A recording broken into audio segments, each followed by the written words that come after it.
The vans arrived on the streets of London without any advance publicity or fanfare, but they've ended up creating a huge controversy. The message impossible to ignore, the handcuffs designed to intimidate. But it's this bit, "Go home," which has proved most provocative. This writer and campaigner helps popularise the phrase racist van, and it's taken off on Twitter. Racist, he says, because "go home" was the message of the neo-Nazi far right to anybody non-white in the UK for many years. Well, for my parents' generation, "go home" was a phrase that the neo-Nazis, the National Front, used against them, the BNP. You know, that was to say, go back to where you came from, go back home, and don't stay in this country. So it has a lot of loaded connotations. Opinion polls this week have suggested a majority here supportive of the campaign. After all, people argue, if you're here illegally, then you should be deported. How can that be racist?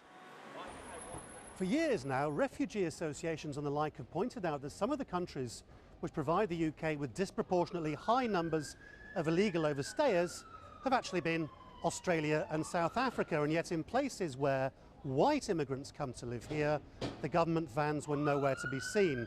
Instead, they were targeted directly at places with very large South Asian or African communities, and that's prompted campaigners to accuse the governments of racial profiling. This immigrant advice centre in East London has now launched legal action against the government to stop it extending the programme. The Home Office failed to consult with anybody about this. They didn't tell the local councils that they were doing it, they didn't tell the police they were doing it.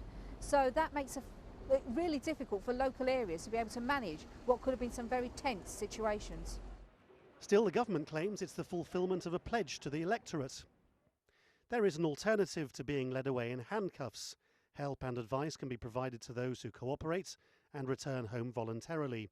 This pilot is just another part of the reforms of the immigration system that have cut out abuse and seen net migration drop to its lowest levels in nearly a decade. The rise of the anti-immigrant UK Independence Party has put pressure on the government, and going after foreigners may be popular with many voters. But opponents of this vehicle say it's become an embodiment of the views of the far right being expressed by government. Lawrence Lee, Al Jazeera, London.